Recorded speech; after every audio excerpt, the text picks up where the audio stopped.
Welcome to episode 93. In this episode, as you guessed it, by the title, Scott from Scott's Trains is back with us again. We have a great conversation. This is a longer episode. If you looked, we kind of go over, or not kind of, we do go over. He kind of points out some things to look for when you're purchasing from a train show or online, and things to look for, what to do if you're able to, and all that good stuff. So this is kind of a part one. I know he will be back again very soon in the next few episodes. We'll kind of finish up the same conversation, hopefully in the next episode. But anyways, stick around because you guessed it, we're getting this show on the tracks.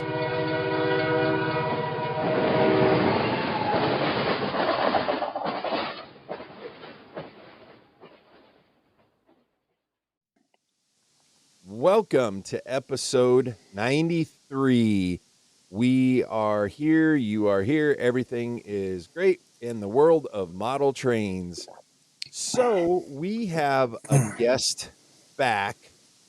He was on with us a couple episodes ago, and he's, I guess, a glutton for punishment to come back on the show. And before we say who it is, this episode, like we said in our intro, what to look for when purchasing from online sellers and at train shows. So here to tell us their perspective and what they do and how they kind of do things, Scott from Scott's Trains is back with us. So Scott, thank you for coming on and welcome back. Hey there. Thanks for having me. I'm glad to be here today. Great to have you back. Just in case this is listeners' first episode, would you mind giving everybody a quick update on a background on you? Okay, sure. Yeah, I was born and raised in Ohio. After high school, I went into the military, was in the Air Force, and was a law enforcement security forces troop until I medically retired after 5 years, 2 months, and 29 days. Roughly about a year after that, I started my own business. And I work for car dealerships, and I do paint, chip, repair, and scratch removal. I travel around, do that. And this is the 25th year of me doing that by myself. And then roughly, 5 to 8 years ago, I started Scott's Trains. So I buy and sell trains. So I'm kind of like an importer-exporter. I go to train shows and buy stuff, and then I find somebody that likes it, and I export it out to them. So through the mail, I sell on Facebook. And typically at train shows. So that's what I enjoy doing most. It's what I like doing in my free time. I'm always in the basement working on something, getting stuff ready for a train show, or fixing stuff from a collection that I bought, or going over stuff that I purchased at a train show and getting it ready for the next train show that I can sell it at. So it sounds like you have almost 2 full-time jobs then. Pretty much. Yeah. So as soon as the weather clears up here in Ohio, I'll be able to go out and start working my first job, which I haven't really done all year yet. It's the end of January, and if it's not much above 30 degrees, I really can't work. So it's been a good thing and a bad thing. It's bad that I haven't been able to work, and my two places that I work for are really looking forward to me to getting back and fixing their cars. But in the meantime, I'm making my use of my time in the basement and working on something that I guess I might say I enjoy a little bit more. Right. I don't know. I guess I enjoy it more because I'm at home, and I really like trains. So, and I like fixing stuff. So I guess you could say I'm really enjoying being home. So I've really never had an extended vacation like this where I'm stuck at home and can't work my normal job, but I enjoy doing what I'm doing. Right. All right. So based on your expertise, or at least, several years of doing this, I know this is something that I see it in groups, and a lot of people talk about it and question it. There's a debate, I should say, on a lot of stuff, not just model railroading, but more specifically model railroading. Are there things that you feel are better to purchase new versus purchasing it used, whether online or at a show? You know, honestly, um, putting together a layout and having all new switches and turnouts, there really is no issue. So, I mean, if I was to start a layout, I would pretty much recommend. I mean, there's certain circumstances where you could probably buy something that's used, but for the most part, I would say you want to have new switches and new turnouts because you never know how used that piece of equipment was. Did Mhm. somebody solder to it? When they were, before they, for their layout, when they had it on their layout, was it soldered? Uh, did it ever get wet? Or you just never know. There's so many parts to a switch that could go wrong Right. if it was used. So I would recommend, if at all possible. I know this stuff is expensive, but if you do some looking around, you can find switches that are new at a good price. Mhm. You just have to dig for them. There might be at a train show. You might find somebody that had, bought a whole bunch for their layout and they've got an excess and they don't need them and they're not going to ever use them. So one thing I would recommend, probably new versus used, would definitely be buying switches and turnouts, trying to get them new. Right. Um, I guess I don't know enough about a switch to to fix it if something was wrong. I Right. mean, if you've got an engine that comes around your switch every time and every time it gets there it dies, something's wrong, something's not right, and you might have just wasted $10 or $15 on a used one when you could have spent another $5 and got one that's new. Right. That would be my recommendation because so many different things that could go wrong with the switch. Mhm. That I would definitely, if at all possible, recommend getting new switches if I you're would gonna start a layout. right. I would wholeheartedly agree with that because in building mine last year, um, we'd went to a train show, a local train show, and it was a local seller, and he had this box of number six turnouts or number six, number eight's, just the different ones, and they were $5 a piece. And I'm like, okay, they were used, and I'm like, well, I figure I think I bought like three or four left hands, three or four right hands. And I'm like, okay, I'll buy them and whatnot. I literally have two of them on my railroad, and that's it because the other four or six, whatever, remaining ones have since then literally fell apart. And Yeah, not from being, not, I mean, yeah, they've been handled like, okay, I had them sitting here and I moved them here carefully and stuff. But, yeah, um, going back and looking on it, fortunately, I only paid $5 a switch, but my intentions were, okay, I can use these for special, like I can cut them down and do this and that. And I agree. Either you buy them new in a package, or there's the fast tracks lineup that, people, you can build your own uh, turnouts now, and they're it's like hand laid, but it's way easier. Or be yeah. lucky like me that has a somewhat local guy that I can call him up and tell him what I need, and roughly about $20 a switch, he'll build me a prototypical switch. So Well, that's great. I But uh, I mean, I agree yeah, with the you. the frustration though of laying in a switch and getting it all set up and Yep, getting it all tied in and wired up and then it doesn't work. yep. I I'm had sure two. there's I'm I'm sure there's different ways you can test out a switch before you lay it in just to make sure it's got power flowing through it, but that's kind of over my head. I'm not a wiring guy. So Right. I'm going to be honest with you and say I wouldn't know what to do, but I've got buddies in my train club. Guy Richard could probably fix Mhm. a switch.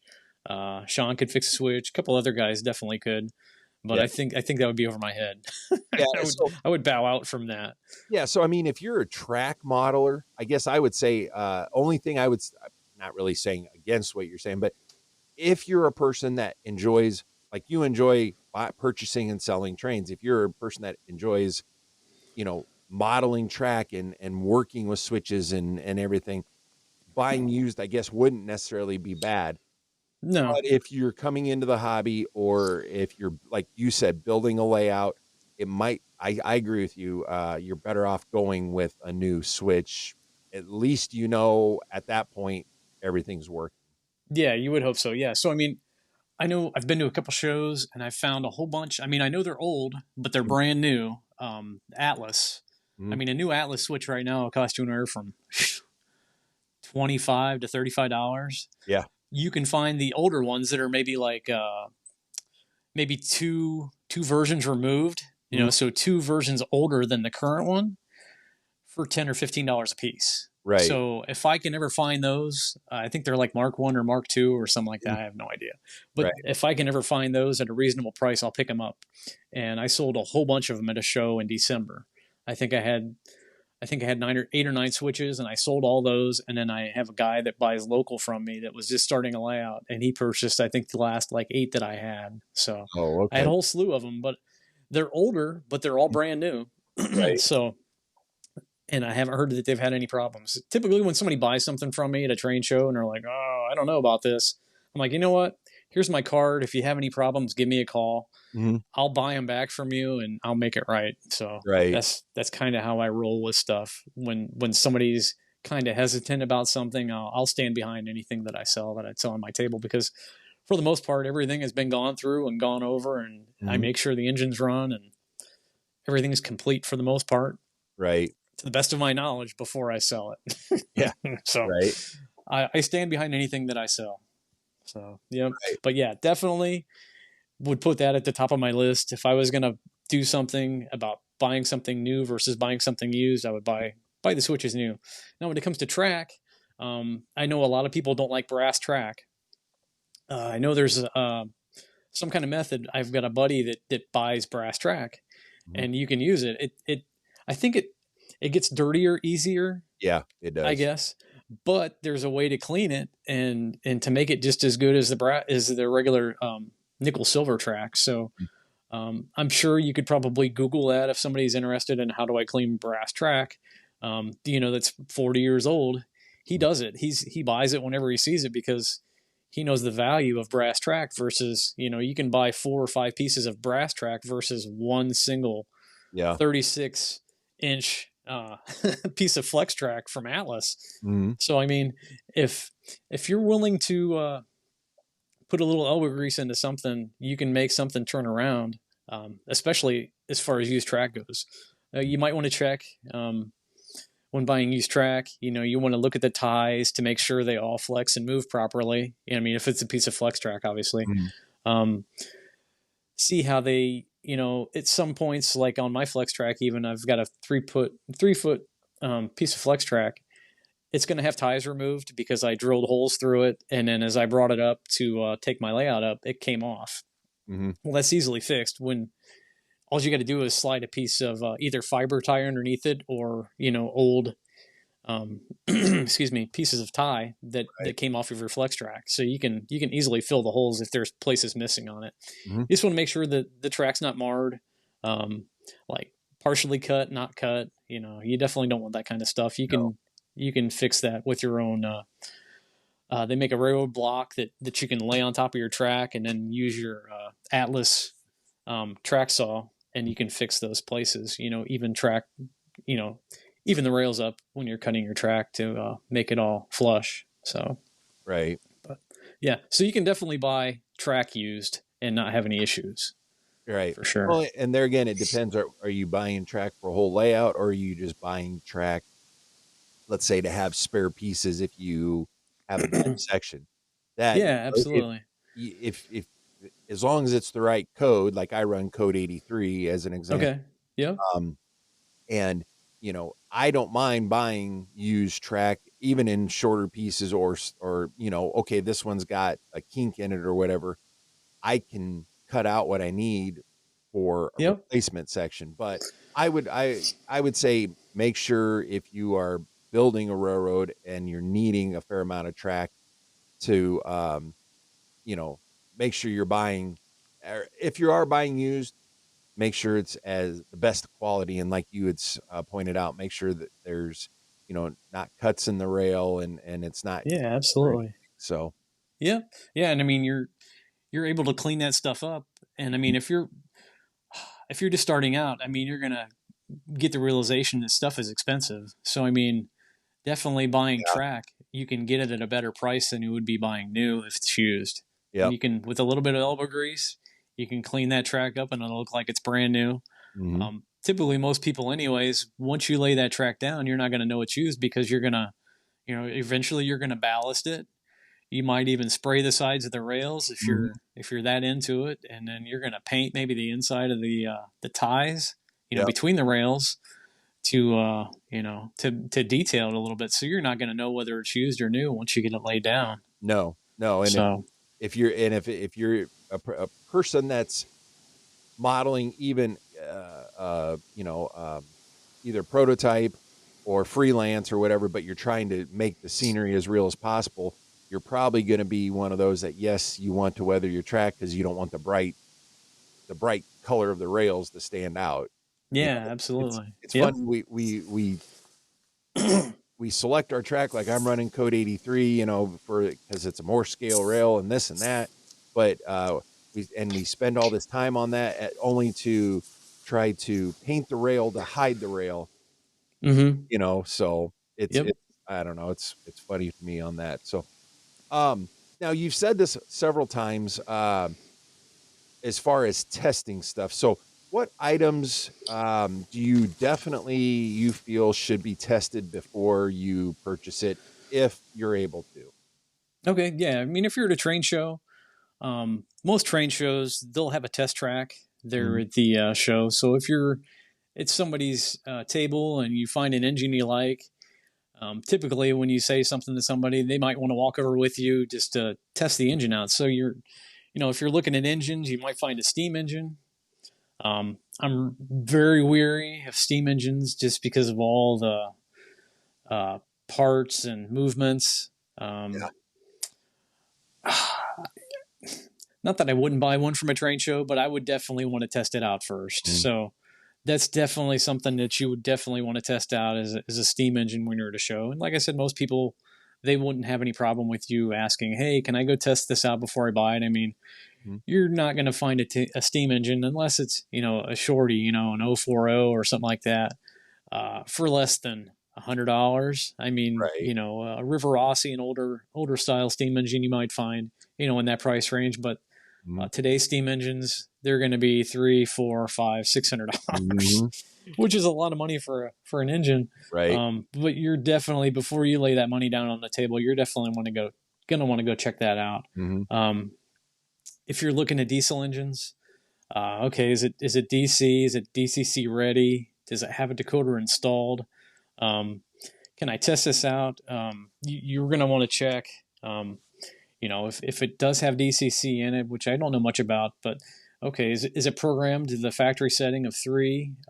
Did you program it to the engine number, like the loco, like 9835? Is that what it's programmed under? So that when I do get it home and I get it on the track, what is it programmed to? Did you install the decoder? Did you have somebody else do it for you? You're going to ask them, what decoder is in it, so that if I have an issue, I know where to go, or I Right. might be able to ask somebody, hey, it's got this decoder in it. I can't get it to do this. I can't get it to do that. So you're definitely going to want to have all that information, but you're definitely going to want to try to test those out before you purchase them for sure. Oh, I agree. And I'd also, one thing I would add to that is it a factory installed decoder, or Yeah. is it, like you said, did somebody else install it for this person, or did that person install it themselves? Because Yeah. I know we were talking before the show here. I know I remember back years ago when I first started installing decoders, when I was into railroading before, and I'm thinking back now to how I installed decoders back then compared to now, and I'm like, oh boy, I would have never bought my own locomotive with Yeah. a decoder. And now Yeah. it's totally different, because it's like, okay, I cut my wires down, and that harness, in a sense, if I were to ever sell that whatever particular locomotive that I installed the decoder in, that harness is only going to be for that locomotive, because I cut my wires and run them a certain way, just so it doesn't get in the way of the mechanism and whatnot. Okay. And Yeah. So I mean, I've passed up several opportunities to buy hundreds of engines. I was at Mhm. somebody's house buying a collection, and they had well over 100 DCC engines. But we couldn't get any of them to run. The guy that owned the engines had passed away. He Mhm. installed all the decoders in them, and we just couldn't get any of them to run. So the only engines that I walked away with from that collection was stuff that was on DC Mhm. or didn't have a decoder in it, so it was DCC ready. Right. So I don't know enough about DCC to, at that point, I didn't, at least, Right. to even get it to run, on a test track. So Right. yeah, you definitely want to make sure. Okay, after you installed the DCC, did Mhm. it run? Right. Were you able to get it to run?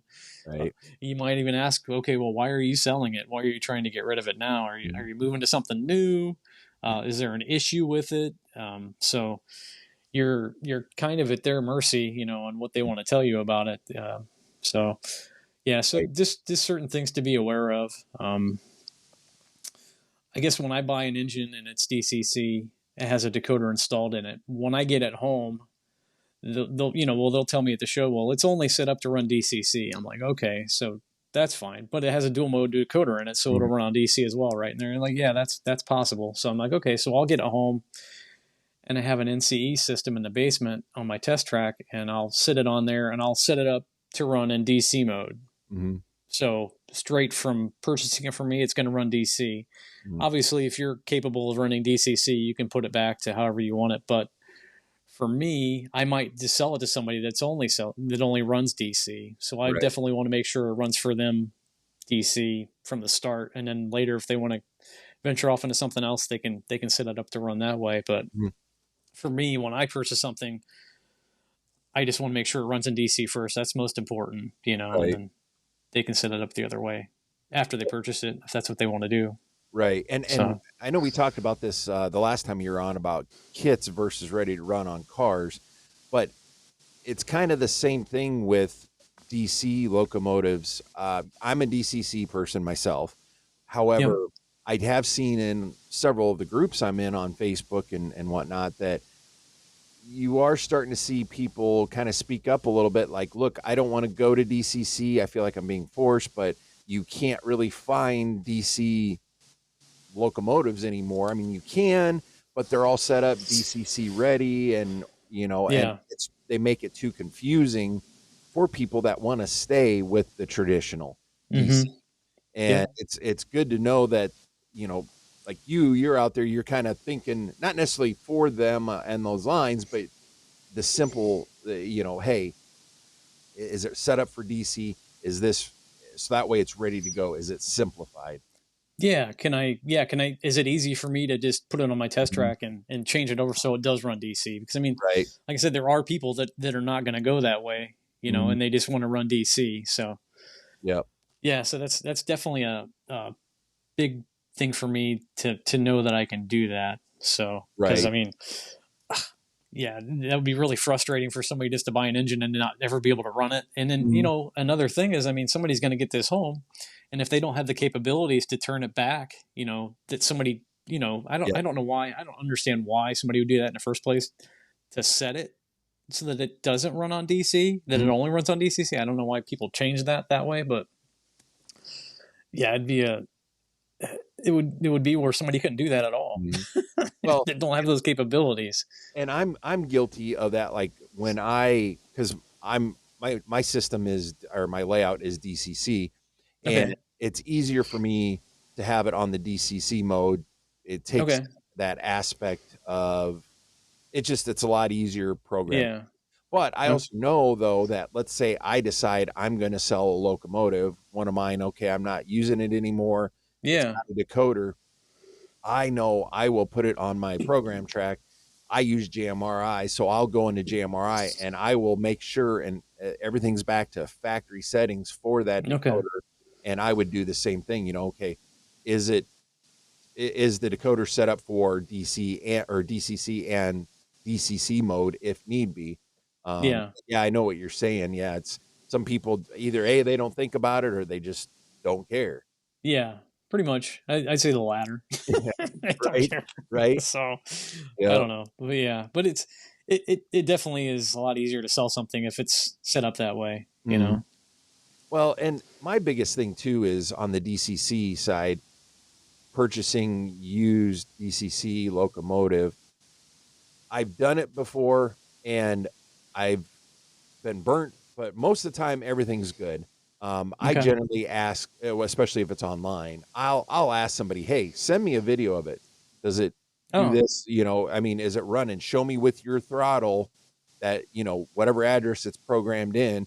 And a lot of times just to kind of not really trick the person, but to make sure that it is um, actually DCC that in a sense a person would be paying extra for, you can always ask them, hey, unless they've sold their system or sold their layout, if they still have it, ask them to reprogram it back to zero and set it back to, you, because we can reset the decoders, okay. CV value 08 to um, or I should say value of 08 will actually reset that decoder back to all factory standards. Oh, okay. That's So interesting. yeah, Okay. so you can request that. I know I would if I was buying from somebody a locomotive that had a DCC decoder, whether it was sound equipped or not. I would ask them, hey, before you ship that to me, reset the decoder. And if they don't know how, I always tell them, go to CV08, reset it, put a value of 08 in there and let it do its thing, and then take it off, Okay. box it up, and Okay. it at least sets the decoder, at least that way when I get it, as long as they did things right, I know it's um, should be back at the factory setting. So, Okay. um, all right. So to move on, and we'll start this, and then we'll take a break, and then we'll finish this next one up when we come back from break and rest on the list. But tips for purchasing kits. Okay. Um, I guess that's I guess the way I look at it is that's kind of a broad statement. So okay, you've got kits that are rail cars, and then Yeah. you've got kits that are structures and stuff like that. So I guess Yeah. let's before break, let's talk about for rail cars, and then after Okay. break we'll start the structure side of it. Okay. Well, yeah. I mean, if you're purchasing like a blue box kit or I guess an AccuRail kit, I mean, depending on your time frame, typically when I'm buying stuff, I'm kind of in a hurry a little bit, so I look things over the best I can to make sure things are complete. But you definitely want to make sure stuff's in there. If it's a blue box kit, it's going to have the little tan, manila envelope in there. You're going to want to make sure that's sealed, or if the best you can, your trucks are in there, your screws, your coupler covers. You're going to make sure that stuff's all in there. I purchased a collection last weekend, and I'm finding that doors aren't in there. Oh So no. doors are missing. So you're going to want to make sure the doors are in there. Mhm. Those are usually just floating around in the bottom of the box. Right.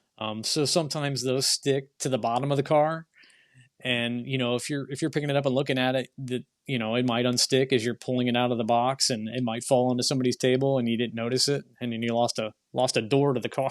So there's a couple of the kits that I'm trying to get ready to list right now that have mix match doors, because I had to find a spare door in the basement that's a different color. Oh man. but Yeah. but yeah, you want to make sure stuff's complete. I purchased this probably a couple of years ago. I purchased a big stack of blue box kits for my guy at a train show, Mhm. and everything's in there. Oh yeah, everything's there. And I'm looking at them, going through them, and there's probably 25, 30 kits there. And then I get them home, and I'm going through them and checking them. And with Athearn kits, they put this little cardboard piece over top of the weight and the bottom of the Mhm. box. Yeah. So the cardboard thing was there, but the weight was not in there in any of Oh, the cars. So the guy stripped 25 to 30 weights out of the cars, and wow. I don't know why. So I was missing 30, 30 weights. Had to find weights, uh, produce weights, and add them to the cars, so that Mhm. the kits were complete. But yeah, so you just want to make sure, if you've got time and you're not in a hurry like I usually am, to go through and the best you can and make sure stuff's complete. Different parts for the Athearn stuff is all loose in there. So if you're looking at a covered hopper kit, it's going to have the ends are going to be in there floating around somewhere. Uh, Different things, are floating around. So you just want to make sure the best you can that everything's in there and new and complete. Right. Um, AccuRail kits are usually pretty on, and they're pretty much in there all the time. I've not really had any issues with those. Mhm. Um, different older kits. I mean, some of these blue box kits, I mean, they're 30, 40 years old. So Yeah. if there is something that's missing in there, it might not be a surprise, but for the most part, you can look and see that stuff's in there. Some Right. stuff's sealed up. I know the Intermountain kits and Red Caboose kits. There's so many parts in there you would not know until you're in the middle of the kit if something's missing on those. Oh yeah. so Yeah. so I purchased. I was at a train show in Marion, Ohio, in December, and I purchased a whole bunch of proto stock car kits. I think there was 10 or 12, and we were actually set up at the show, so me and my brother were there, and I'm like, oh, I'm going to go out and walk around. So I went and walked, and I found these 10 or 12 kits, however many there were, stock car kits. And the guy's like, yeah, I'll deal on them. Give me a good price, and I bought them and got them back to my table, and we're not doing anything. We weren't selling much that day. So I was sitting there looking at my purchase, and I'm going through them, and I'm looking at them, and I'm like, there's no metal wheels in these. This one thing about the proto kits, they've all got metal wheels. Yeah. So, not saying that this guy did this, but whoever possibly that he bought them from, or maybe he did it, I don't know. But he went through all of the bags and stripped out all the metal wheels and replaced them with plastic plastic wheels in place of the metal wheels Wow. in the bags. And then he took the time to do a little bit of clear Scotch tape over the slit that he cut in the bag and then put them back in the box and buried them underneath the tissue paper, So I'm like, I'm looking at him. I'm like, I told my brother, I'm like, I can't believe this. He's like, what? I'm like, all the metal wheels are gone. And he even taped up the plastic bag and put them back in there. He's like, well, what are you going to do? I'm going to go up and talk to the guy. Mm-hmm. And he says, what are you going to tell him? I'm like, well, he can either give me the $4 back per kit, then I'm going to have to pay for the metal wheels to put them back in there, or he Right. can just give me my money back altogether. And he ended up giving me some money back because he didn't want the kits. Mm-hmm. He didn't I want the wonder kits why. as much. Yeah. So he just gave me money back on all the kits. And then, I was out them, but I had metal wheels in the basement that I was able to put back in there. That's one Right. thing that I do like. I do like the proto metal wheels. I know a lot of guys don't like them because they have a plastic axle in the middle, but Mm-hmm. I've never had any issues with them, and they're relatively reasonable, for what you have to pay for them. I think they're only like maybe $2 or $3 a car, Right. and they work really well for me. So I didn't have any problem putting the metal wheels back in the kits, but Mm-hmm. actually I ended up putting all those together, and then I ended up selling them later down the road. But yeah, so you definitely want to take the time if you've got time Mm-hmm. and you're just out leisurely walking around a train show and you're buying stuff.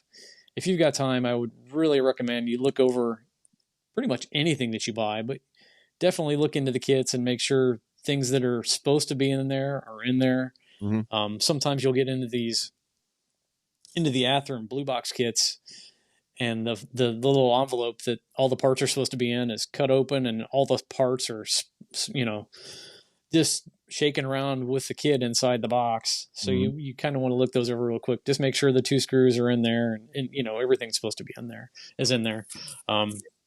That's just something I would definitely recommend. As far as freight car kits, just Mm-hmm. make sure everything's complete if you can. Yeah. And then like, I'm always looking to make sure that the stirrups are on there, right. because those kits have been thrown around, boxed around, and dropped, and everything else Yep. since they've been produced. Like I said, they probably haven't made a blue box kit in maybe 15 years, somewhere around there. So Yeah.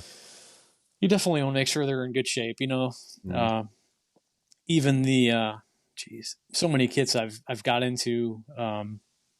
The part of the car that is face down in the box, you want to make sure those stirrups are on there as well. So, Yeah.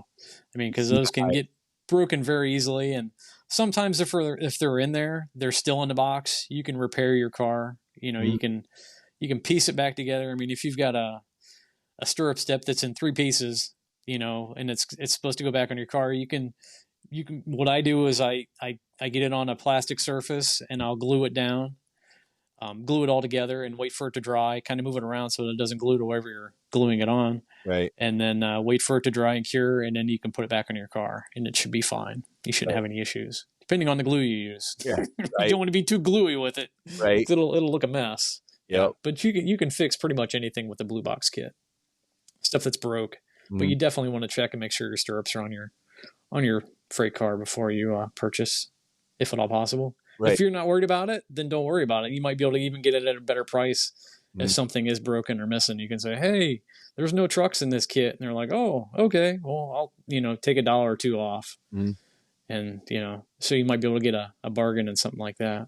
Right. Right. So basically, for those, I guess the biggest thing I would recommend for somebody, especially if you're newer to the hobby, is you're wanting to go find a boxcar or covered hopper or whatever. Know what, I guess, try to do your research and find out what, if you're looking at the old Athearn kits, what came in them. Kind of at least have an idea of what parts should be in Yeah. there, and before you go and just purchase it, because like you said, stuff could be missing. Yeah. With most of the Athearn kits, though, they'll have the little white instruction sheet in there, so you Yeah. can pull it out and you can look right at that sheet, and it'll say, "Oh, here's your truck, here's your other truck, here's your screw, your other screw." If it's like a wooden refrigerator car or a steel refrigerator car, it's going to have the little hatches on top, and then it's going Mm. to have all the locks. So Yep. you're going to have four hatches and then 4 latches for that. So yeah, you just want to make sure everything's complete, and pretty much you can look right at that little instruction sheet, and it'll tell you everything you should have in that Right. little manila envelope. If it's loose and floating around, you're gonna know really quick what's missing and what's not. Right. Right. All right. We are going to take a break. And when we get back, we're going to continue our conversation. So stick around. If you are enjoying our podcast, we'd like to invite you to go over to patreon.com/model railroad talk and become a premium supporter over there. All sorts of details over on the Patreon page of ours.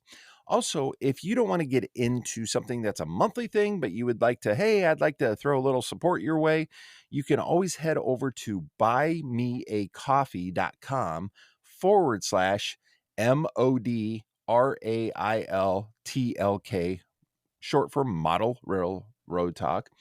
And you can donate as much or as little as you would like without any monthly reoccurring or anything like that. So if you would like to support us, head on over to patreon.com/model railroad talk, or you can head on over to buymeacoffee.com/ModelRailTalk. And to those that have supported this podcast, I want to thank you from the bottom of my heart. Are you interested in operations? Are you new to operations? Are you a seasoned operator? Consider joining the Operations Special Interest Group, or OPSIG. The OPSIG is an organization dedicated to operations from the experienced operator to the novice. Their principal purpose is to discuss, develop, and disseminate ways of operating model railroads to realistically emulate practices of the prototype. This includes sharing information on various methods of generating, moving, and controlling traffic to heighten the feeling that our models are an active and integral part of the national rail transportation network, serving shippers and consignees throughout the nation. Their membership is a tremendous resource to exchange information and ideas, and to develop improved ways for hobbyists to learn the art and science of operating a railroad in a particular model railroad. Their quarterly publication, The Dispatcher's Office, is another great resource. It's loaded with articles about operations, including paperwork, planning, execution, and hosting of sessions. Annual membership is only $10 per year. Membership includes 4 issues of the Dispatcher's Office e-version, access to their Dispatcher's Office archives, an industry database to help add realism to your operations, and a directory of operating layouts across the country. If you like to operate or are just becoming aware of this exciting and growing part of the hobby, this is the place. All are welcome. You can find them at www.opsig.org. That's www.opsig. We are back from break, and we still have Scott with us, and we are continuing our conversation from the first half that we were talking about tips for purchasing kits. And when we left for break, we were finishing up, or we had finished up talking about some things to think about when you're purchasing rail car kits. But for the second half, we're going to start this off for purchasing kits, but only in structures. So Scott, do you have any tips for us on, I guess, kind of what to look for if you're purchasing building structures, that kind of thing?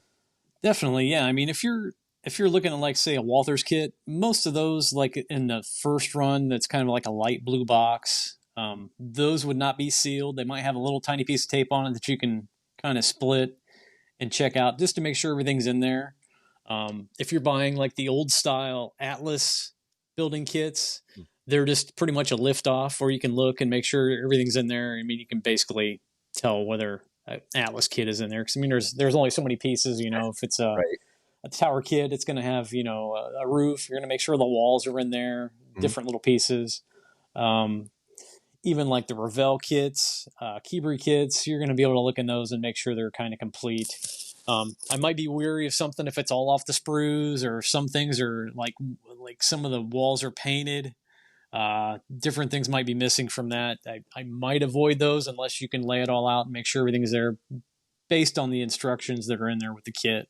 Sure. Um, I know even sometimes it's kind of sketchy. I mean, this is a horror story for me, but I purchased a whole bunch of Walther's cornerstone building kits from a Mhm. guy that I'd never seen before. And, to this guy's, you know, not to point a finger at him, but I mean, sometimes when you see somebody at a train show, it might have been the first time they've ever been at a train show. And what they did was they purchased a storage unit. Mhm. This stuff could have been inherited from somebody. They could have bought it all someplace, as a big giant lot at a Mhm. garage sale and figure, I'm going to flip this stuff, which is totally possible. They could have done that, but somebody went through these building kits that I purchased, and I can't remember how many there were. There was enough that it turned my stomach, but they went through and basically stripped out walls. So there were sprues that were completely empty that, that didn't Wow. have any wall pieces on there. Um, there was window sections missing, and it was probably, I would say, most of them were about a quarter there. Mhm. And then they went to the extent and they re-shrink wrapped them like they were all brand new. So I had no idea what I was getting. Wow. So I mean, that has only ever happened to me once. I mean, I've been buying stuff. I would say for probably 15, maybe 15 to 20 years from train shows like Mhm. this. So this guy might have known what he was doing, and he might not have known what he was doing. But what I ended up doing with that, they were all Walther's kits. So what I did was I contacted Walther, said, "Look, I was at a train show. Mhm. I purchased like I think it might have been like 5 buildings, and I said, I said they were all sealed, they were all shrink wrapped. I opened them up, and every single one of the kits was missing at least walls, Mhm. if not walls and roofs. Mhm. And what they did was at that point they were able to make it right. So I think I paid them shipping, and they mailed out what I needed to Mhm. make my kits complete. Because Right. at this point, these weren't kits I was buying to sell. These were kits I was actually buying to build and put on Mhm. my layout. And I kind of let them know, I'm like, I buy stuff all the time. I said, at that point, I've been buying stuff for like 5 or 10 years, and this is the first time this has ever happened. And I was literally floored that somebody went to the extent of taking stuff out of boxes and then re-shrink racking them and selling them at a show as new. It's Right. just like, so I'm not pointing the finger at this guy. I've never seen him ever again. I would know him if I saw him, but Mhm. I've never seen him again. So, sometimes when you're at a train show, you're at the mercy of whoever you're buying from, Mhm. you know? So they might, they might know what they're selling. They might not. Some people, like I said, they might get stuff inherited, and we're just trying to get rid of the stuff. This is our grandfather's, and we just want to get rid of it. Mhm. So they might really have no history of the item, or know where it came from, or if it runs at all or not. Right. So, um, you got to ask a lot of questions if But something doesn't seem right. Um, also you have to, and I don't want to be negative. I never want to be negative yeah, on our no, no, podcast, but I guess especially for those that are new coming into the hobby that may be listening to this, but you also have to be leery because there are shady people out there. yep, And yep, I know, not from like your aspect, because you're obviously a more of a seller. I mean, you purchase, yeah, you're on the seller side as well. But like yeah, me purchasing, if if I walk up to a table and I'm, I'll if something doesn't feel right, I don't care if Yeah. they have what I want there. If they just don't seem right, and I'm not saying judge a book by its cover, but just Yeah. maybe how their table's laid out or whatever, I'll walk away Yeah, because if you don't get a good feeling, yeah, you might want to go with that feeling right away. I right, mean, this is a total disclaimer. I mean, anything I'm telling you today is based fully on my experiences and my right. observations. I'm by no means what I say is is how it is. I'm just telling you from my experiences. This is Yeah. things that I've ran into, and kind of almost giving a warning to anybody like, hey, you might want to look at this way if you're out Mhm. buying stuff.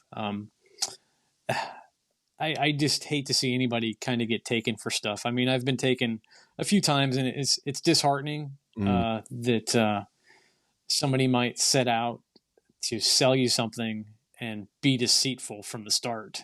right. So obviously, whoever put those boxes together with those kits that I bought, they were deceitful from the start because they knew they took the walls out, they knew they stripped all this stuff out of them, and then they sealed them up and shrink wrapped them like they were brand new. So I mean, that's starting out from the start to do something like that. That takes a lot of a nerve, Yeah. but it's disappointing. But yeah, so yeah, Well, and the bad thing is, especially if you're going back to the person that's new, I mean, there's those of us that have been either in the hobby our whole life or off and on at least to where, okay, we get to something like that. Well, you know what? We know of ways, like you said, reach out to Walthers or we can overcome that. yeah, But yep, if you're new to the hobby and if you have ran into this or you happen to, don't let it discourage you because I've read and of yeah, people that they're like, you know what, I got taken. I'm done with this hobby. Don't yeah. let one bad egg ruin the whole Yeah, batch. yeah. You really have no recourse on something like that. I mean, what are No. you supposed to do? And I mean, I guess I could say I'm in a different situation. So, um, say somebody like a kid or like a kid in my club, say Cody, a younger guy. Um, he might not have the most amount of money in the world, so Right. he saved that money for 2 or 3 months to go to this train show, and I'm going to get to that train show and I'm going to buy all these building kits because that's Mhm. really what I want to do. So this kid spent 2 or 3 months saving his money, taking his time, doing stuff so that he can go to this train show. And then he gets there and he buys this stuff, and then he gets it home, and it's not it's not what he Right. thought he was buying. So what are you supposed to do? I Yep. mean, that's really disheartening, and yeah. So it didn't by any means set me back, but it really made me stop and think like, man, I Mm. guess I should be more careful. And it happens every time I get taken on something. I'll get home and I'll have like the 20 kits that don't have any weights in them. I'm like, how did I miss that? Right. I mean, Yeah. I guess, you know, when you're at a train show, um, you're just, you're at somebody else's mercy of them being honest with you. Mhm. When it's online, yeah, you're never going to see that person face to face, but Well, you actually, I you don't have. want to. Yeah, but oh well, yeah, me. But you don't want to. I know what you're saying. I don't want to just sell somebody something one time and then have Mhm. them like, have a bad feeling. I want them to come back. When they need that piece of track. Mhm. When they need an engine down the road, or next year when they're gonna do an add-on to their layout, I want them to buy that building kit from me that I might Right. have at that point. And well, hey, I'm ready to start buying ballast, because my Mhm. track's all laid. I'm going to check out with this guy and see if he's got any. And hey, I might have some in the basement that I don't have any, that I don't have any Mhm. use for. I don't want to buy, I don't want to buy stuff and sell it to somebody that's broken or not complete or that doesn't run. Right. I want to have somebody come back and buy something else from me. I don't want you to, as a customer, one time. I want you to come back anytime you need something and know that when you buy something from me, you're going to get what you're paying for, and Mhm. it's hopefully going to get there to you in one piece, and it's going to arrive on time, and Right. you're going to be happy with your purchase. That's the most important thing to me, is that when you buy something from me, you're happy with it, and that the next time you see me at a train show, you're not going to duck me and walk on by because you don't want to do anything with me because you don't feel that you got treated fairly. I mean, Right. I would never want anybody to feel that way. I Yep. want somebody to see me and be happy with their purchase no matter what it is. But Yep. Yeah. So yeah, if at all possible, when you're buying something, you've got the time to take. I would look it over, whether it's a building kit or a freight car kit or a new engine. I would look it over the best you can before you make that purchase. Yep. And make sure it's complete or test it out, make sure it runs. Yeah, Yep. absolutely. That's one thing I can recommend for sure. And it just depends, on what kind of time you've got. I mean, you could take all day at a train show at one person's table just looking stuff over. Yeah. Oh yeah. Yep. And you gotta, and if you're buying this stuff online, you got to ask questions. Mhm. If that engine that you're selling me, does it run? Right. Is it new? Is it used? Yep. Decoder, no decoder? Has it ever been dropped? Are Yeah. you the first owner of it? Did you buy it from somebody else? Have you ran it since you bought it? Mhm. Has it been repaired at all? Did you possibly pick it up and something get broken and you repaired it? Mhm. Yeah, I fixed the handrails on the other side. Okay, can you send me a picture of what that looks like? Right. Did you use Elmer's glue? What kind of glue did you use? Did you use Bubble Gorilla gum. Glue on it? Yeah, yeah. What did you do to fix it? I mean, you gotta. The only way to get these answers to your questions is you gotta ask them, and Yep. that's a big thing. You really got to do, especially when you're buying stuff online. You got to ask questions. Mhm. Pretty much when I type out a description on something, that's all I've been doing all day. I've got a stack of a few hundred freight car kits here. I'm getting ready to list, but I go through each kit and I make sure, hey, it's all in there. So when I type a description out, it'll say Athearn, and it'll say, it's a New York Central, it's a 40-foot box car, sliding door. I'll give you the number. I'll give you the date. I'll let you know that it's new and it's complete. If there's anything broken or missing, it's going to be in the description. So there's no question. So you can look at one of my posts on Facebook and you'll know pretty much any question you might have. It's already in the description. Now you might say, is that an off color or is that a Bev Bell paint, or is that a factory paint? It should all be in there too. But the only way for you to know what you want to know, you're gonna have to ask the questions to that Yep. person that you're buying from. That's a really good start, is to ask questions. Mhm. Uh, And After you get that item in the mail from somebody, it's really too late to ask a question. yep. You've already got the answer in your hands, and you might be disappointed because you didn't ask those questions. And as a buyer, I know that's kind of a red flag because I've seen stuff that okay, I'm interested in, and I'll send them a message. And I'm not saying they have to get back to you right away, but everybody has a smartphone, and I've Yeah, had, and it's like I've sent a message as, "Hey, I'm interested in those 4 or 6 Kansas City Southern cars or whatever. Can you tell me this or that?" yep, And if they don't want to answer your question or they dodge it, or if it takes them a day and a half, 2 days to get back to you, um, you might want to be leery because I mean, I've had it to where, oh, I just sold it yesterday. Well, that's funny because I was inquiring about it 2 days ago, and yeah. I You mean, didn't hear back.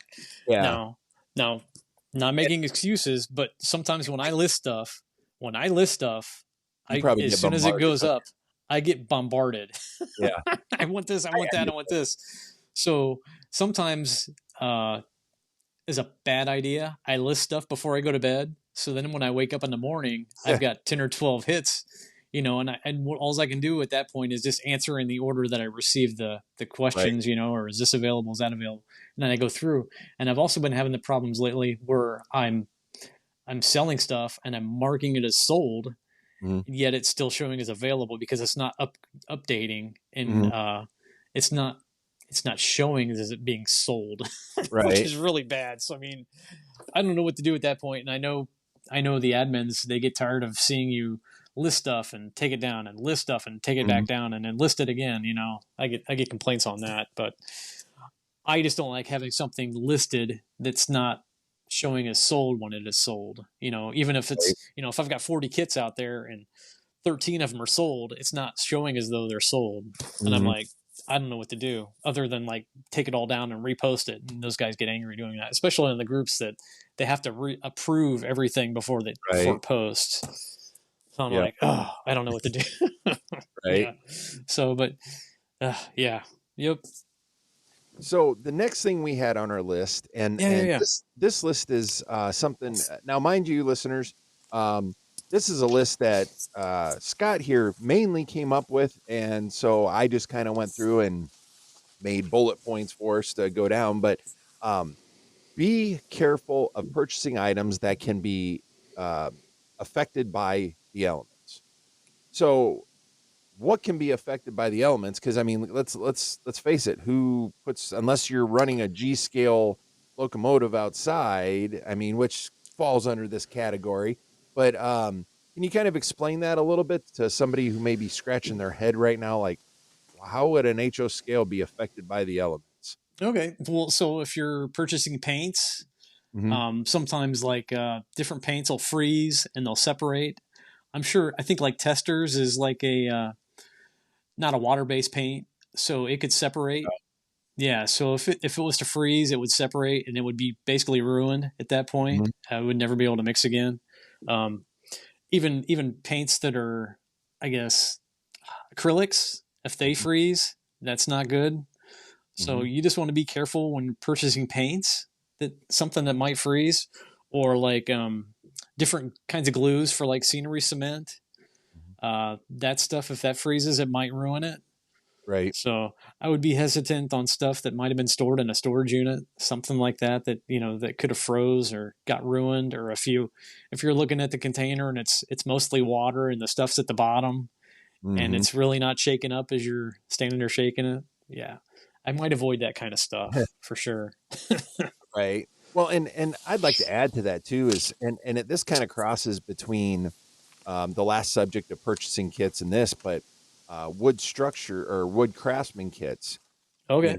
so kind of going back a little on the wood craftsman kits, majority of the manufacturers, they will put their parts, their wood parts in plastic, and they're either what they call it, heat sealed, I Okay. guess, Okay. or they're in like a Ziploc baggie. So that, if they're a heat seal package, make sure they're sealed up. But even so, if you pick up that box and it's supposed to be a wood craftsman kit, and you notice water damage on it, open that box up. Ooh, yeah. Make Yep. sure your piece is in there, because they can get moisture in those packages. Yeah, yeah, yeah. Yep. Make sure your walls are flat. Depending on what they use, if they use basswood, which a lot of these manufacturers do, if it's not torqued too much, yeah, you can spritz it with some water, put it under a book, and leave it sit, for 24, 48 hours, and you may potentially be able to flatten it out. But I've seen in some groups where guys have bought, used Craftsman structure kits. Yeah, the kit was all there, but then when they open the box up, one of the walls it looks like an old skateboard half pipe, Oh no, yeah. and Oh, it's all warped. Yeah, I never thought of that. That's a good thought. I never thought of that. yeah, Yeah. and once you Yeah, I get had a yep. once it's so warped, you can't fix it. Yep, I had a buddy, Richard. He purchased a couple of I think they're oh my gosh, what are they? I can't even think of the name of the kit. But either way, it was like a passenger station Mhm. with all the platforms and stuff like that, and all those things were warped. So Yeah, yeah, he was having a heck of a time. I mean, that was plastic. That right. just at some point got heated up a little bit and kind of been out of shape. So then you're kind of trying to tease it to get it flat. So Yeah, but yeah, I think those might have been AHM is yeah. what those probably were. So, but he's getting it figured out. I think he had to do some framing around it to get it flat. Mhm. So, but he's making it happen. So sometimes with these things, you got to be an engineer, Yeah, to figure a way to get stuff to work and to go back together the way they should. So, but yeah. yeah, that's a good thought. I never thought about the wood craftsman kits. Yeah, that stuff can definitely get, if it gets any kind of moisture, that can look like a potato chip and just kind of wave on you, and that would not Yeah. be good. Well, Not be good. I'm not one of those modelers, so I do not model wood kits. So, well, and but that is a good thought. it dawned on me, because when I got back into this almost 2 years ago now, I still had a few things in a box somewhere, and I fortunately my Broadway Limited locomotive, and it's a original Paragon, Paragon. It was in perfect shape, and I actually had it was an old Bar Mills kit that was a special kit that they had ran back in, oh geez, I'd say probably 2004, 2006. Okay. And I opened up this kit, and I'd already built a few of the buildings in there, but there's two or three buildings in there that are still in the plastic. And I seen this in the box, and I'm like, those buildings are going to be so screwed. And, I opened the box up, and fortunately, because they were in the box and they actually had, because they come with like two boxes, little like bigger jewelry boxes, if you will, of, what they call it, die cast parts or whatever, cast Okay. parts. Yep. Those Yep. were actually sitting on top of the wall kits. So I think the weight of those sitting on top of the wall kits might have saved it. But yeah, for like 15, 18 years, whatever it was, that had sat in a box in several garages, all the elements you could think, and the walls are still flat here. I don't know how, Perfect. but Yeah, you got lucky on that. yeah. But yeah, I agree with you. I mean, even plastic. But the biggest thing is I know I've looked at them, like when I've been looking at, whether it be locomotive or cars, I'll see something, oh, hey, that's a good deal. And then they'll show a picture of the box, and it's like, oh, the box is beat up. But then you look at it and it's like, well, yeah, it's beat up, but you can clearly see there's a big old water spot or, moisture Yeah. spot on the corner. And I'm like, well, the kit might be all right, but I don't know, and it's just one of those things that just be leery, I guess. Yep. Absolutely. Yep. So, um, I guess we're going to move on to the next thing. Okay. Sometimes, I guess what seems to be a good deal may not be. The old saying of, it's got to be a good deal if it is a good deal. Nothing could go wrong, right? Yeah, sure. Yeah, sometimes freight cars are that way. You might find, ready to roll freight cars that you just got to really look at them. Sometimes you might even have to pull them out of the box and make sure they're all right. You know, Mm-hmm. I know a lot of the Intermountain stuff now they have metal etched roofing on them, roof walks. So you're definitely going to want to check those out because sometimes, even if they're brand new, they're all wavy and you can't really get them to lay down Yep. where they won't stay flat. Um, you just the side of the car that you can't see what is on the other side in that box. You might want Right. to see if you can yank that thing out of the box and look at both sides of it. This is assuming that you have time, that you've Mm-hmm. got time to just walk around and kind of put your hands on everything. That's a good thing about a train show. You can put hands on anything that you want to buy. Right. You can look that freight car over. You can take it out of the box and make sure all the steps are on there. Mm-hmm. I mean, some of these like exact rail and tangent freight cars that have all this super detail on there, Mm-hmm. you can really look those things over, which is just fabulous. Those cars are just amazing. That the detail they put on those things. Uh-huh. But yeah, you definitely you want to take your time and look stuff over to make sure that stuff's not broke. I've had cars.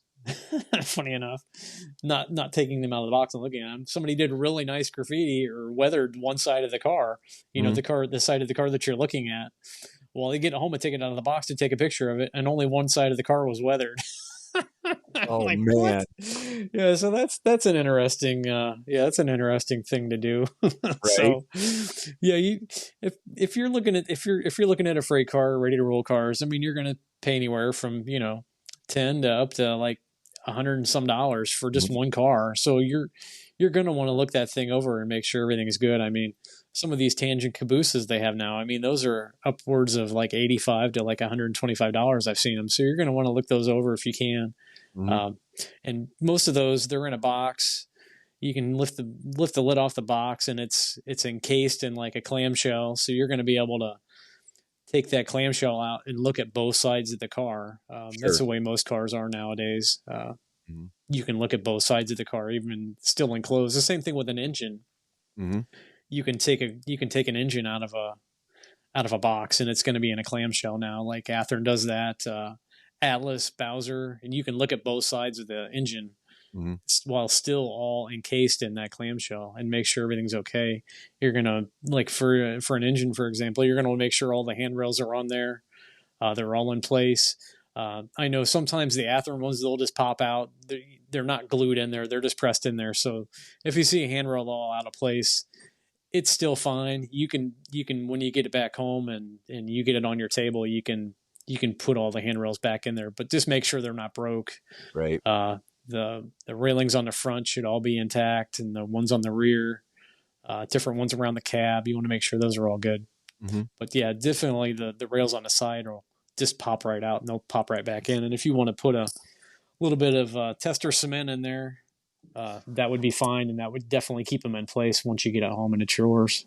So, Right.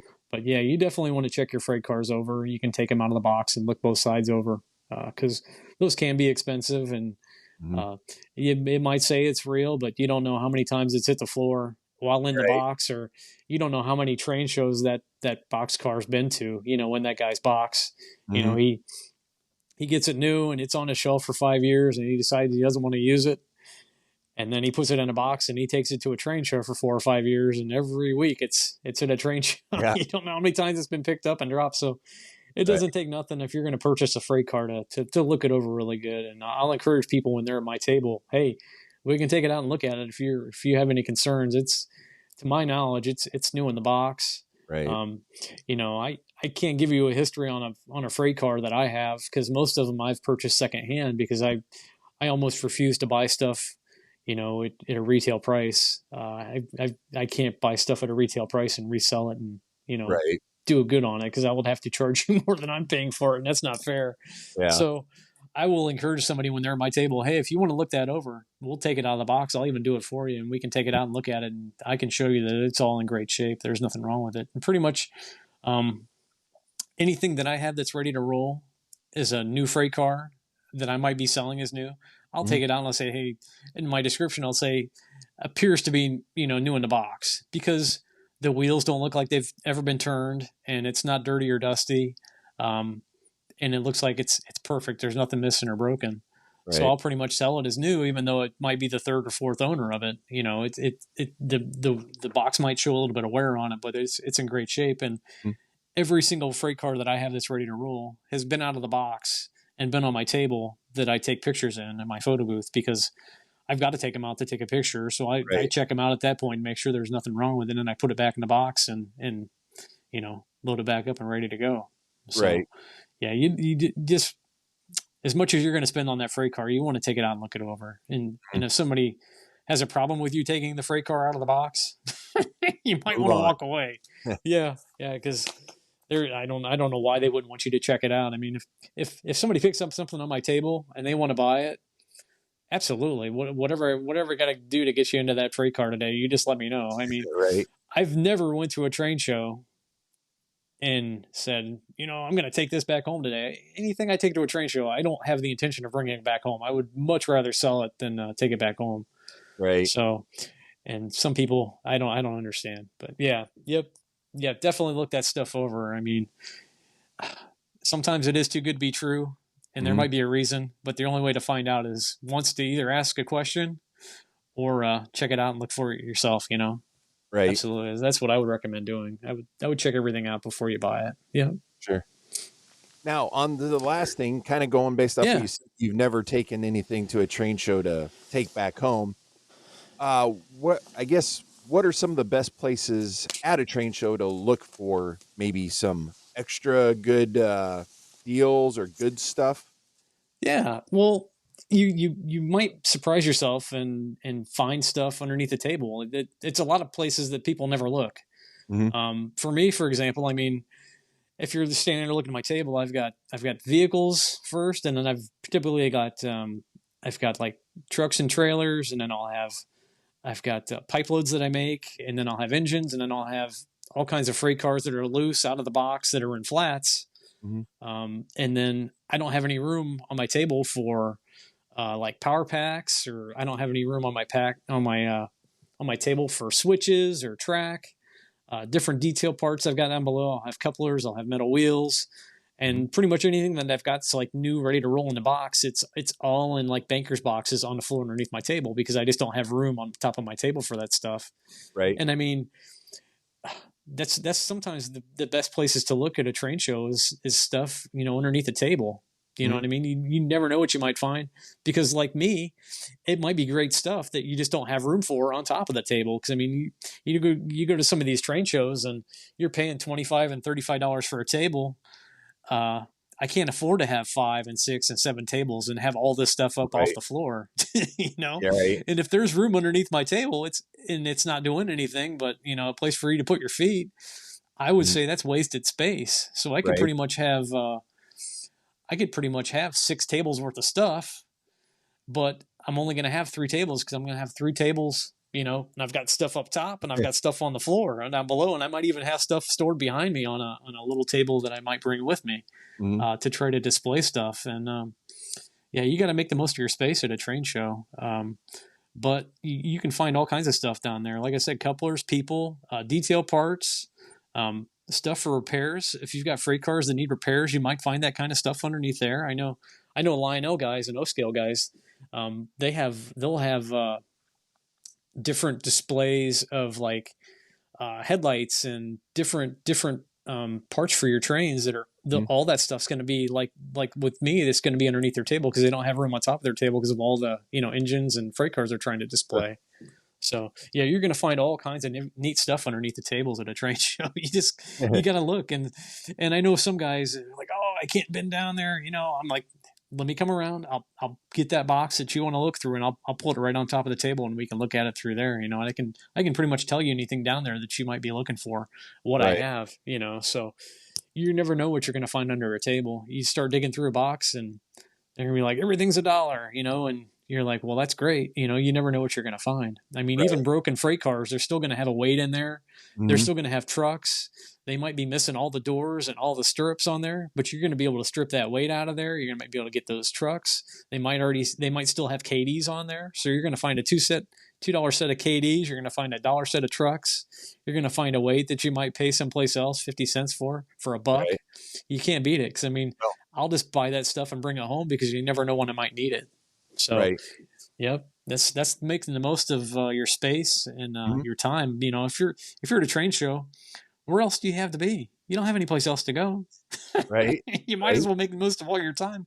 You paid seven Exactly. dollars to get into that show. You might as well make it worth it. You know, Yep. uh, run around at first and buy everything that you want, and then after that, keep walking around and take your time and see what you might find. You might surprise yourself. Yeah. Right. Well, and you know, going back to what you're saying too, those freight cars, once you've done stripped them, if you're into repainting or weathering, and maybe you're new at it or you want to try a new technique, there you go. You've done stripped the KDs or whatever might be on there. Now you've still got a car that, guess what, you can practice on. If you screw up, who cares? We'll throw it away or whatever. Absolutely, yeah, yeah. If it's an old caboose, you could use it as like a, you know, you could turn it into a diner. You know, Yeah. somewhere in your Yep. layout, or that box car, you can Mm-hmm. put that box car with only one door on it Yep. on the other side of your freight yard, and use it as a storage, you know, a storage container, you know, or Mhm. even turn it into an office. You Yep. can do all kinds of stuff. I mean, that's a budget model railroading, which is something that I would introduce to anybody. I mean, if you're trying to do something neat, you can turn something into to anything. You know what I mean? Yep. Um, you can find good stuff under your tables. I mean, you can find all that kind of stuff. You know, Mm-hmm. that's kind of a good thing. It's like a good deal. I mean, you know, walking around a train show, you'll see guys that just have tables and tables of like pre-made structures that are Mm-hmm. built old structures and stuff like that. And I'm speaking from experience. You don't want to take those from show to show to show because they get broke. You know, I mean, I was I was online and I found a collection, and this guy had all kinds of engines and freight cars and stuff that I wanted. Mm-hmm. So he's like, "Yeah, it's all available." I'm like, "Okay, I'm going to be up that way." I was golfing with my dad and my brother, and on the way home, I stopped, and I'm like, "Yep, I want all this stuff," and I brought the money, and he's like, "But there's one stipulation." I'm like, "Yeah." He's like, "You've for you to buy all this stuff, I'll sell it to you, and I'll sell it to you, you know, for what you want to give me to, you know, what you want to give me for it, but you've got to buy all these structures." along with it. It's coming with. So Yeah. there was probably 100 to 125 buildings assembled. I'm talking around, there was 2 or 3 different roundhouses that were fully assembled. And I mean, these things were huge, like a pulp mill, all kinds of stuff. Wow. About every kit you can imagine from Walthers was there. And this guy had them all assembled for this layout. This layout was huge. He's like, but if you're going to buy that stuff, you got to buy this stuff too. And I was like, oh. So this was like in August. It took me every bit of a year to sell this stuff. Wow. And I'm telling you what, taking that stuff to a train show is just a nightmare. So you might see somebody that has 15 to 20 buildings on their table. Most likely those guys are going to want to deal on those things and get rid of them because they're so fragile and they are not easy to pack. They're not easy to take from show to show to show. So some of them might not be in the greatest shape. So all they would recommend is some of those things. All they need is a fresh coat of paint. You can paint those walls. You paint the roof. You paint different details around it. You paint the windows. You paint the doors, paint the walkways, the entryways, and you've got a nice building. And I mean, you might get it really reasonable. I mean, so a building at somebody's table you might pay $5 to $10 for, that is assembled would be the same building that new in the box would be $25 to $30. Right. So you're definitely going to save money. And you say to this guy, hey, I see you got like 20 buildings here. The price can, I know you're asking $5 a piece for them. If I bought like 5 or 6 of them, could you, maybe do $4 a piece? And then you might surprise yourself and you might get them for a really good deal. And because I mean, I guarantee you that guy doesn't want to keep carrying those buildings around, because I know I didn't want to keep carrying the ones that are around that I had. I mean, when I found somebody that was interested in them, I'm like, what can I, what do we need to do? You just tell me which ones you want and we'll make it happen. Because I mean, I took those things from show to show to show. I even had a guy come over and appraise them, and he's like, I know these things are a nightmare. He's like, he wasn't really even willing to give me a quarter of what I had into them. And I'm like, no, I'm not, I'm definitely not going to go that route. I'll figure a way to get around it. And with a little bit of patience and a little bit of time, they did sell eventually, but yeah, it's nothing I would ever do again. Not to that extent, but I really wanted the engines this guy had and the freight cars. So that's just the bullet that I had to bite to get that other stuff that I wanted. I had to buy all this guy's buildings, but you can find those at a train show. You're really well on your way to having a nice layout.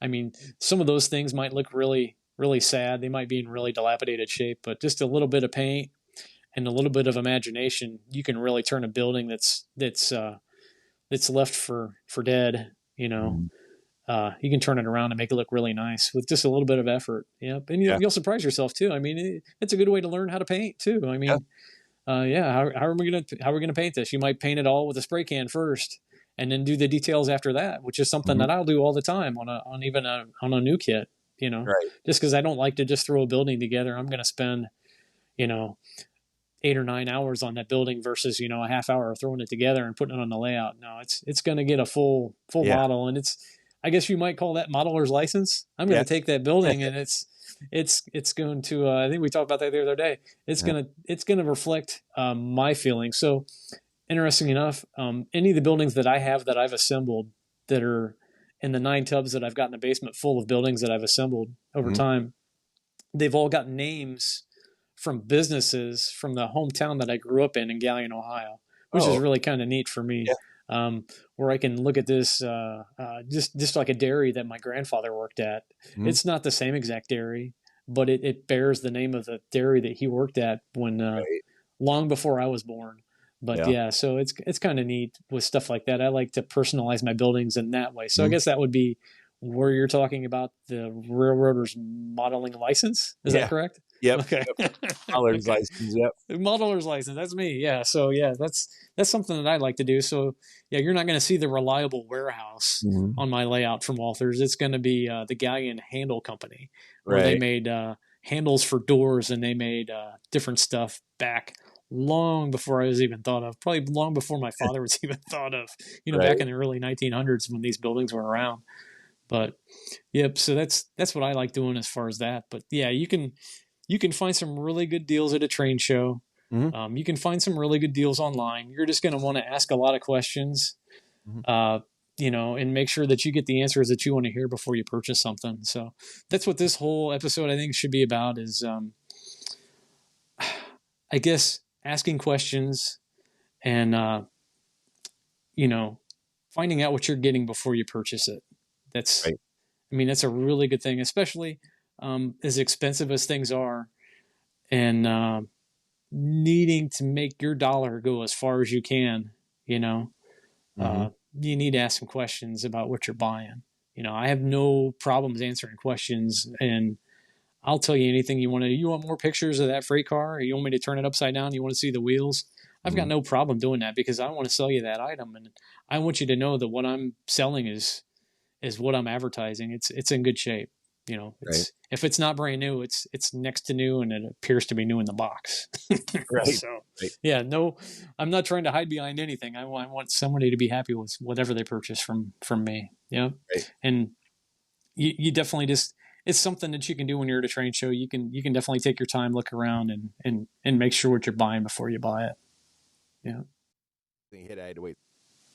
So, anything else you would like to add or mention? Maybe throw out a couple of your favorite train shows you like to go to, something like that. Sure. Yeah, there's two shows that come to mind here in Ohio that I like to go to. There's a spring show that this year I believe is on like the 12th of April. It's in Bucyrus. It's a small show, so me and my brother have been doing that show for, oh my gosh, since I want to say right around 2000. Oh wow. So this has probably been like the 25th or 26th year Mm-hmm. that I've done the show. He's done it longer before that, but we've done it together for that many years. Mm-hmm. Um, it's a smaller show. They have I want to say they have up to right around 100 tables. Guy that I deal with, John Cooper. They have a right there. It's at the Crawford County Fairgrounds. They have a building that they use every year for the show, and on site, just a couple doors down, they have their club layout. So their club layout is also on the fairgrounds there in Oh, okay. Bucyrus. Good group of guys. The guy that originally started the show, he passed away in I want to say May of 2020. Um, Dave Moore, he was a great guy. I knew him really well, and he was always really friendly.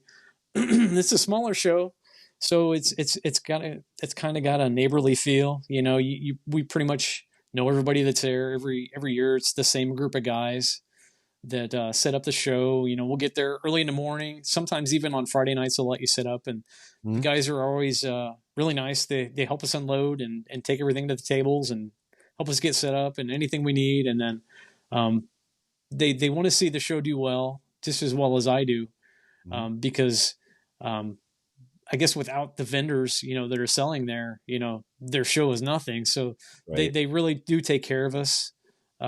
We appreciate all their efforts that they do, like setting up the tables and all that, and then getting us in there every year, helping us set up and stuff. And when the show's over, they all usually come by and want to know how we did, and anything that we think they could do better next year. Which is maybe have it for a longer period of time. If I could be there for 12 hours selling trains, that'd be even better.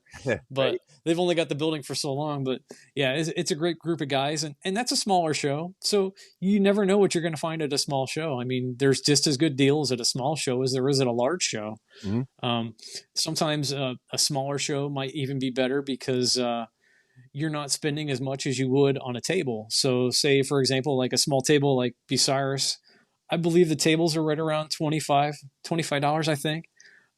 So, you don't have that much to recoup when you're trying to sell stuff. So, I've got 3 tables, so I've got to recoup $75, so I've got to sell $75 worth of merchandise to make my money back and then start making profit, Mm-hmm. which is good. I mean, if you go to a giant show, like one in Columbus, you're going to buy a booth and it's going to be $250 to $300 for that booth for the same 3 tables. Wow. So you're not going to get very many good deals at a show like that. I mean, Mm-hmm. those guys really can't flex very much on a freight car that they're asking $10 for. They can't really go down to $8 or $7 or $8 for that car because they're already losing money. They've got to recoup a lot more money Mm-hmm. to pay for their tables and stuff. So Sure. Bucyrus show, I mean, for a small show, we usually do really well, and we get a lot of people come out. Mm-hmm. Usually it's better if it's snowing out or if it's a cold, rainy day, Yeah. because more people are going to come to a train show than Yep. it is if it's nice, 60 degrees and sunny. They're going to be out working in their yards and getting that kind of Mm-hmm. stuff done. But the guys at Bucyrus, they do a really good show, and we're really happy to be there. Another show that I do later in the year, in the summertime, is Van Wert.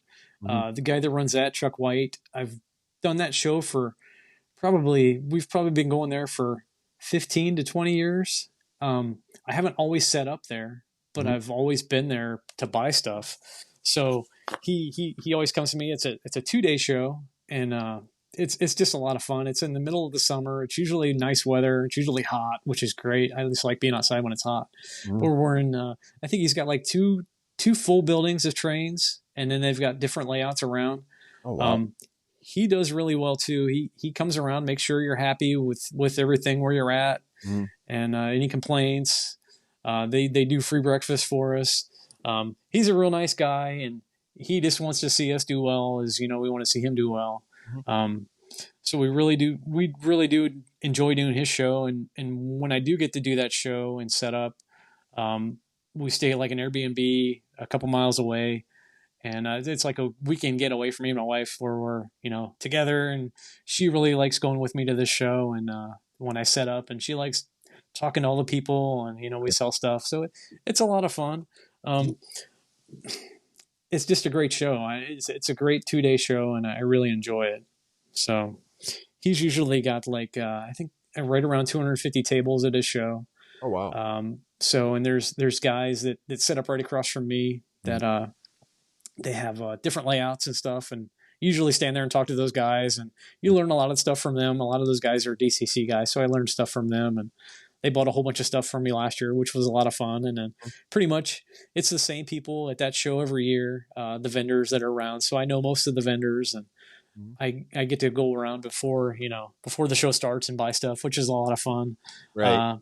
For quite a few years there, I didn't set up, because I never had enough inventory to set up at a train show during the middle of summer, because, with very few train shows before that, it's tough to have inventory when you're selling stuff online. So right. I kind of like, I would really love to set up at your show, Chuck, but I just don't have inventory right now. You know what I mean? To set up and commit to a show.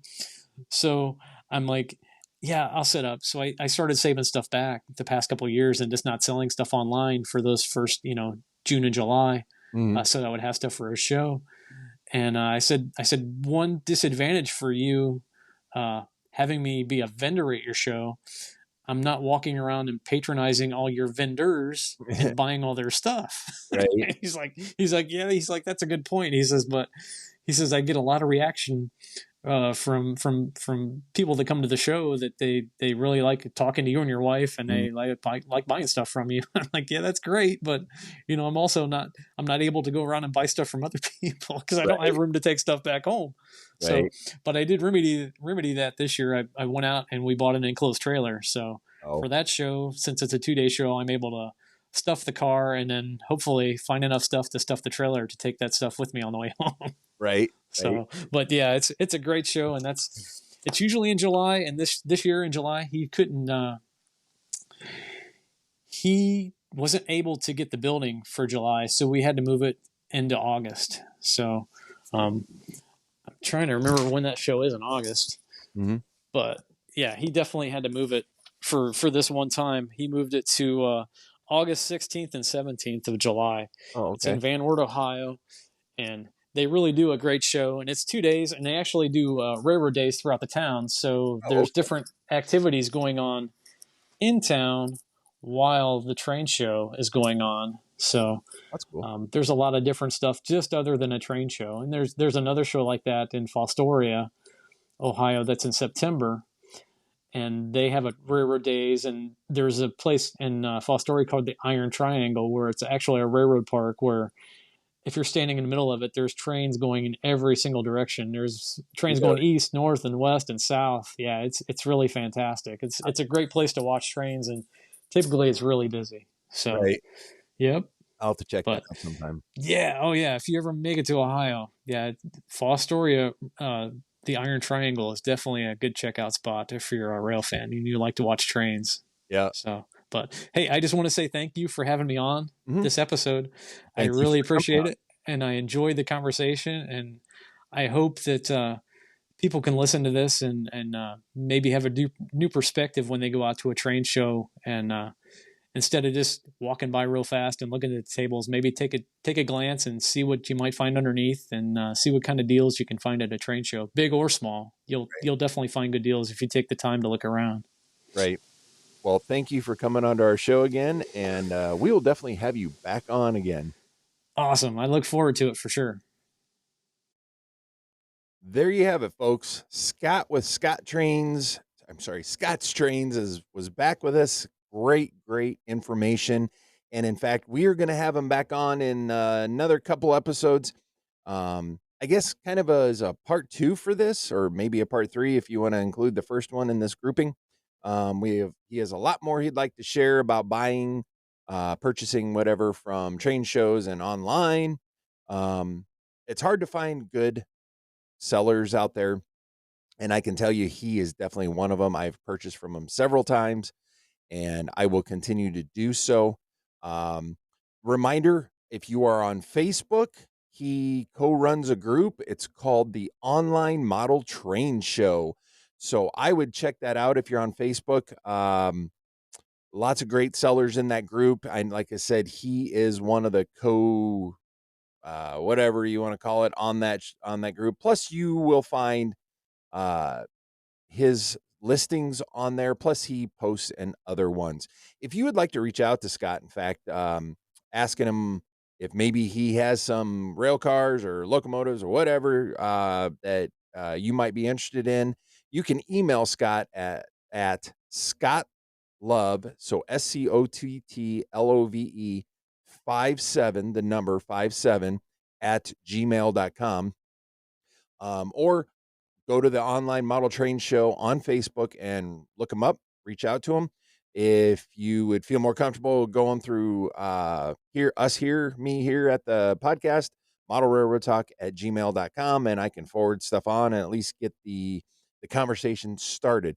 So thanks for listening. And as always, look us up on Facebook. I almost forgot one last thing. I almost got it there. We have uh, our train fact from 400 thrilling and unbelievable train facts for enthusiasts. This one is from the chapter Evolution of Train Design. So this one, the rocket, designed by George Stephenson in 1829. The rocket is often considered the world's first modern steam locomotive. It featured several innovative design elements, including a multi-tubular boiler, a separate firebox, and a blast pipe for improved steam efficiency. So there you have it. A train fact from 400 thrilling and unbelievable train facts for enthusiasts. So anyways, getting back on track so I didn't forget about that. You can reach out to us, modelrailroadtalk at gmail.com. Go to our website, www.modelrailroadtalk.com. And of course, if you would like to support this podcast, you're welcome to go to patreon.com/model railroad talk, all spelled out. Or if you'd like a different way, maybe you don't like Patreon or you don't really know what it is, check out buymeacoffee.com/ModelRailTalk. That's buymeacoffee.com/ModelRailTalk. There you can do just a one-time support. And we appreciate all the support we can get. Of course, it helps with maintaining equipment and all that good stuff. We've talked about that before. So, as always, want to thank you for listening to this episode. Yes, it's a little bit longer of an episode, but hey, some of them are like that. So until the next episode, remember, keep your train on the tracks.